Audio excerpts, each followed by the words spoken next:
my name is Todd, and I'd like to welcome you to the second episode of The Power of Five. During this series of videos, we will hear from 5 consultants from all around the world on topics related to leadership.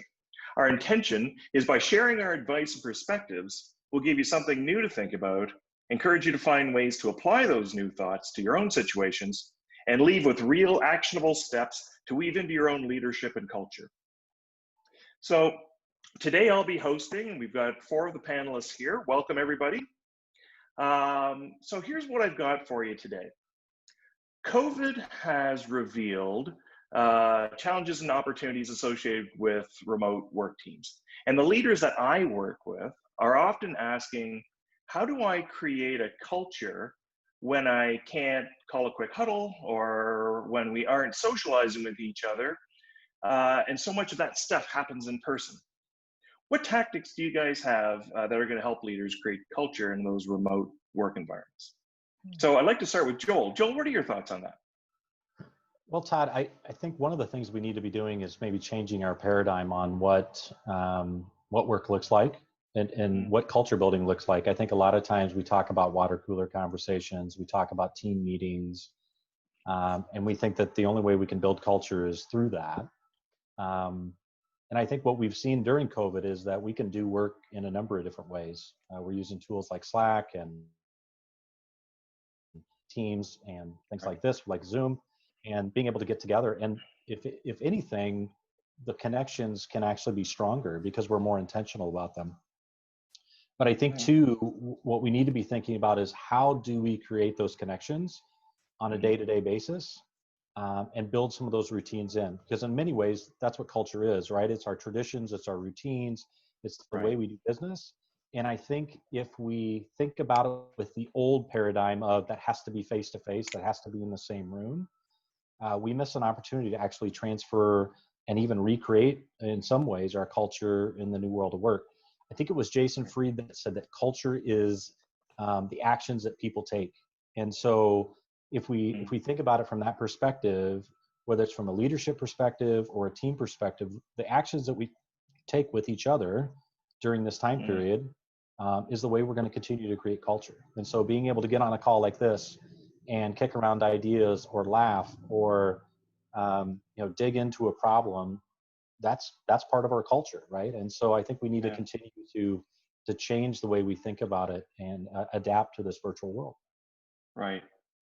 Interesting. Yeah. I couldn't agree more. I'd actually said right at the beginning of my thought process was, I love the word you used, Joel, you said intentional. And I think that's the big difference. I think what we found is leaders, that's in my experience, they've been very reactionary. They've relied on just, let's call a huddle. Let's interrupt everybody at a moment's notice. Let's rely on an accidental bumping into somebody, which has almost been quite a lazy and reactive way of leading.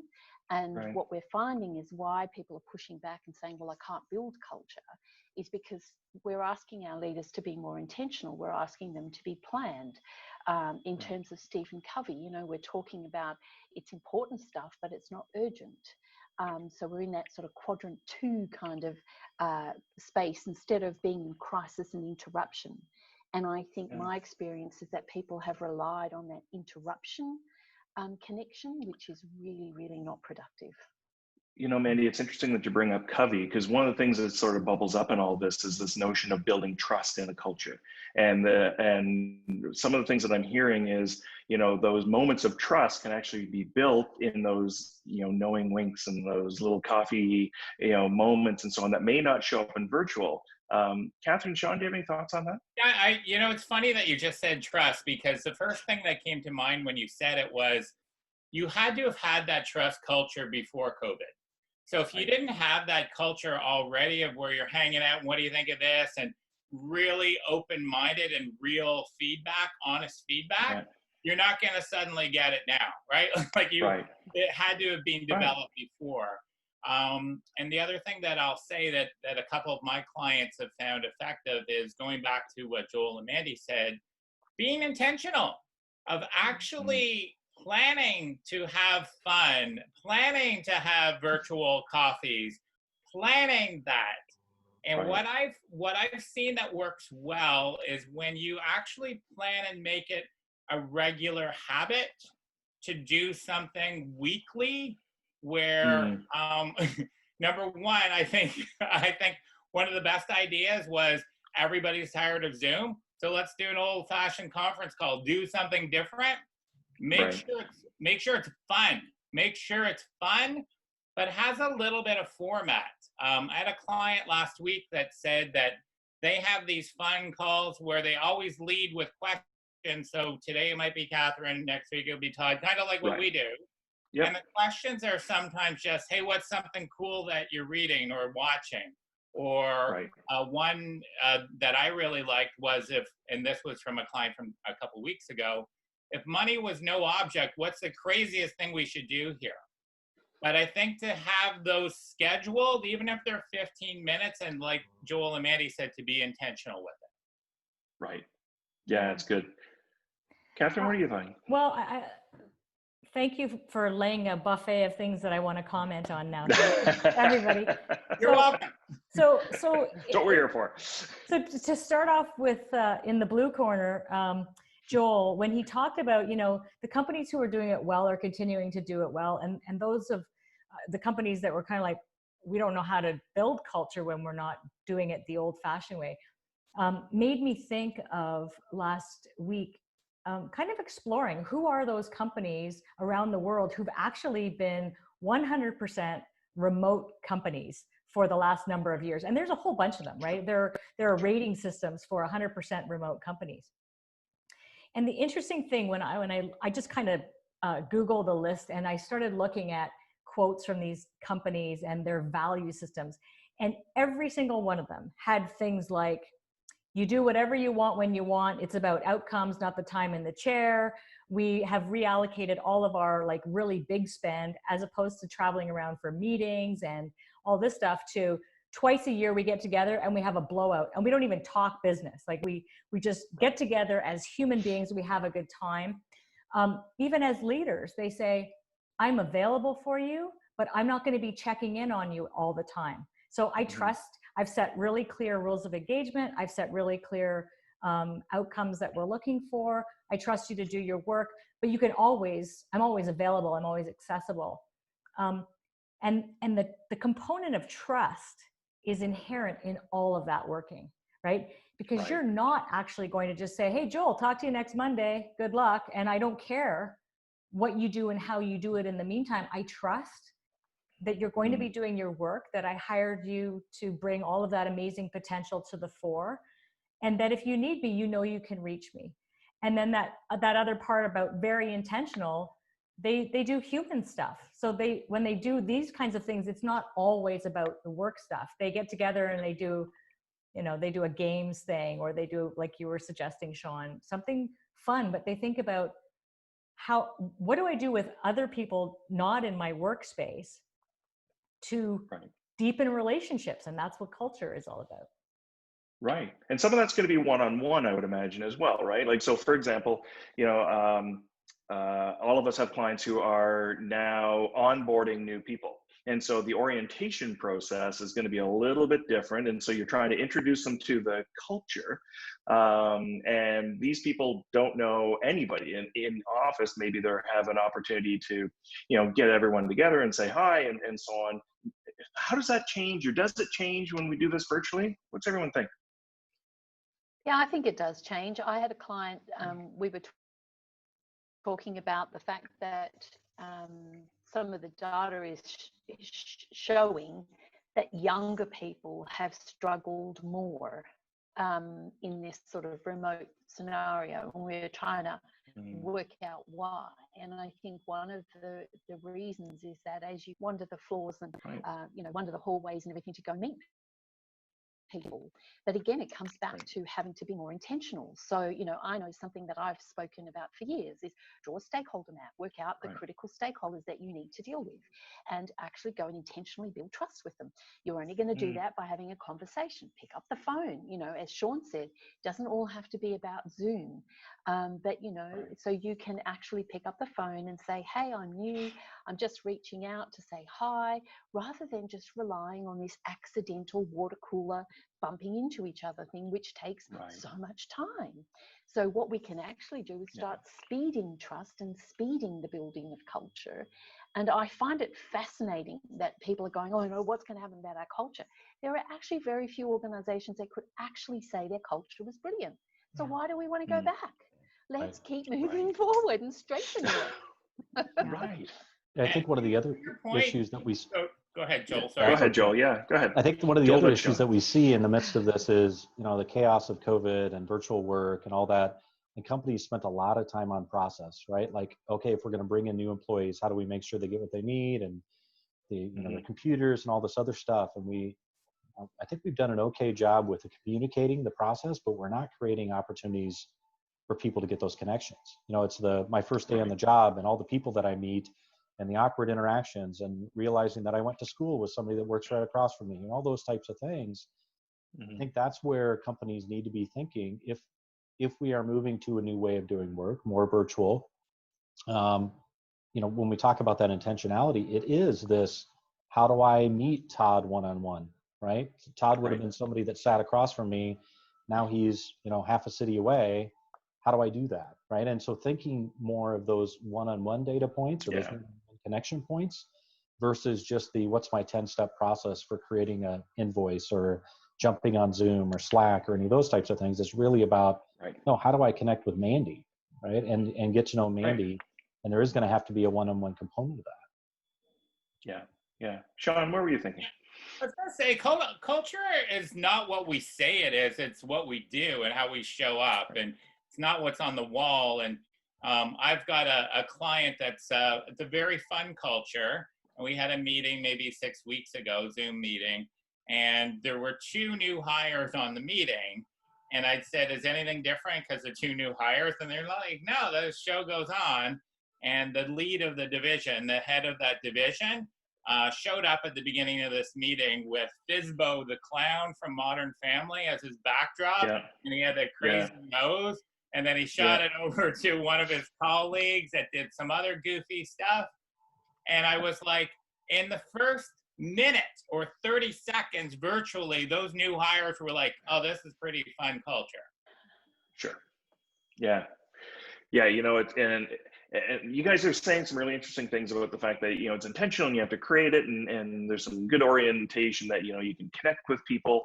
And I guess we used to do this back in the day, right? Like there used to be this pen pal thing, right? Where you'd be writing letters back and forth to people you never knew, but somehow you'd build a relationship with them by doing that. So is there a trick or what's the tips in here that we can be, digging into that people can be using? Well, I think it comes back to the intentionality and it comes back to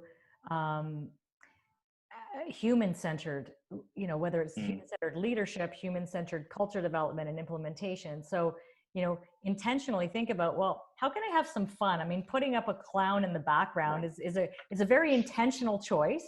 And it can be perceived as kind of vulnerable and risky because it might not be seen. It's seen as normal in this group, but not in all organizations.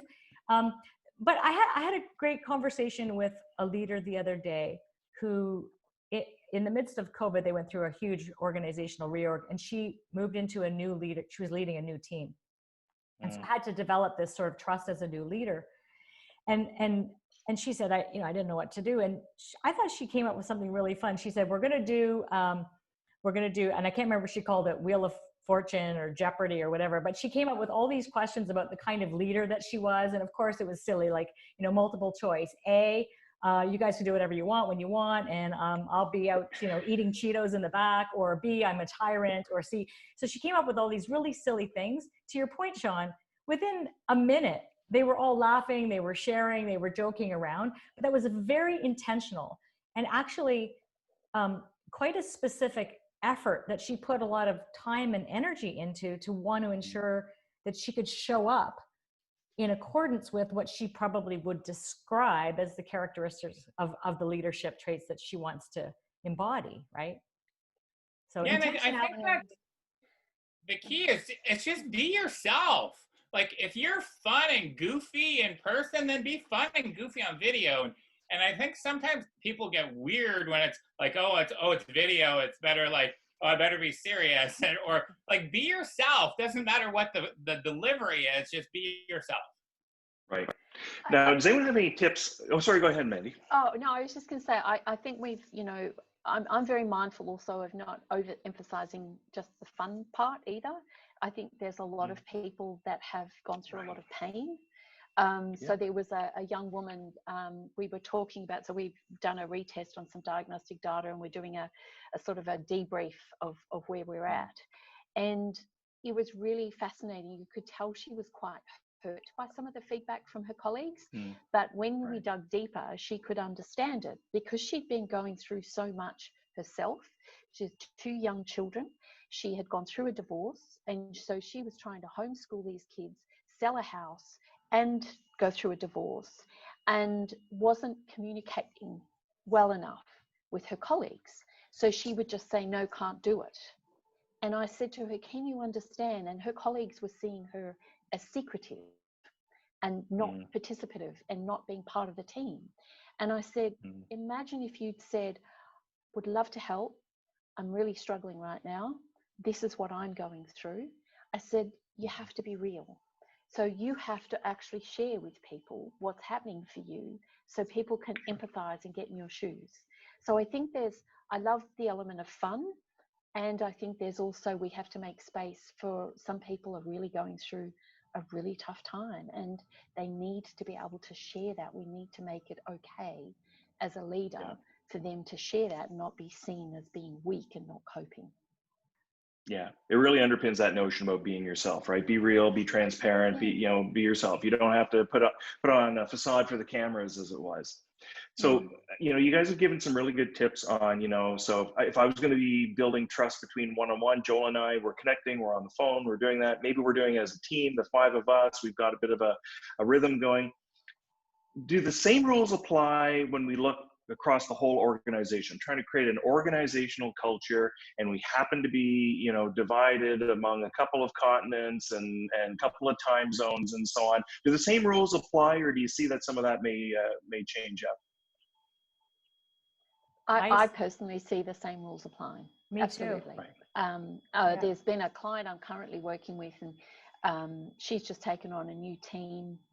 They're being perceived as silos, and one of the things she wants us to focus on is the first team concept, which comes from Patrick Lencioni. And it's like, well, it doesn't matter what your team downwards is. We need you to be strong this way with your colleagues, and we need to have each other's backs, and we need to be completely aligned, because if we're not doing that, then our teams will work in silos. So yeah, I think it's critical. Sorry, Catherine, I cut you off there. So you said exactly what I was going to say. So thank you. Right. Yeah, Joel, what do you think? Well, I would agree. I think the one thing that I would be considering from the team standpoint and jumping up to the organization is, I think that intentionality looks different, right? With your team, there's probably going to be a much quicker rhythm. Maybe it's a weekly rhythm, or maybe in some cases a daily rhythm. From an organization standpoint, there's probably not going to be a check-in or some sort of a connection point every week. But especially now, if a company was on kind of a quarterly schedule, I think it makes a lot of sense for them to kind of move down a notch, right? And at least move to monthly. And I think there's been some great companies who have done, whether it be by email or video conference or whatever, just talking about what's changing in the organization, or in some ways confronting the awkwardness, right? Hey, you all used to work here. We used to see each other. Now we're completely dispersed around the globe, and that's been tough, right? But here's what we're doing as an organization to make sure that we stay on track, or that our culture doesn't, dissipate. And I think being intentional there, but understanding that probably going to be some pace changes that we need, is important, because I think if we're just thinking about the team or trying to duplicate what's happening on the team, it's going to feel out of place. Right. And just having those conversations. Yeah. I was just going to say, Sorry, say that again, Catherine. I was just saying that to be transparent about articulating that, right? We don't have to hide why we're having these conversations. And I do think it comes down to having conversations with individuals and other groups of individuals. but it's just being really honest and transparent and like, hey guys, so we're in this together. This is what we're thinking of doing. How can we do this? What are the barriers? What can we do? How are you feeling right now? Just, again, it goes back to that human-centered leadership, right? Whether it's personal leadership as a member of a team or whether it's functional leadership. I think that's really a critical piece. Sorry, Shawn. Yeah. Shawn, final thoughts? We're just wrapping up here, guys. So last thoughts here? If you haven't seen episode 1 of The Power of 5, we talked about this then. You might want to go back if you haven't seen it. But click and subscribe. Click and subscribe. Right below, yeah. But things change one conversation at a time. And exactly to your point, Mandy, about the empathy and really listening to people. We've had people break down but if we didn't have the culture of those real conversations before, and I think that's the key, and being able to have those real conversations. This community here, we're in 5 different locations, and I've had some pretty in-depth conversations with each and every one of you via Zoom. So I think sometimes we get weirded out by the delivery method, but it's the connection that matters. Yeah, no, that's great. Good point. Listen, guys, fantastic. Thank you so much for sharing all of your tips and your tricks and your thoughts on this topic. And for everyone who's watching, thank you very much for joining us today. Listen, if you found this useful, please keep an eye out for future episodes where we'll continue to examine what it takes to be an effective leader. Thanks very much for joining us on Power of 5. See you guys.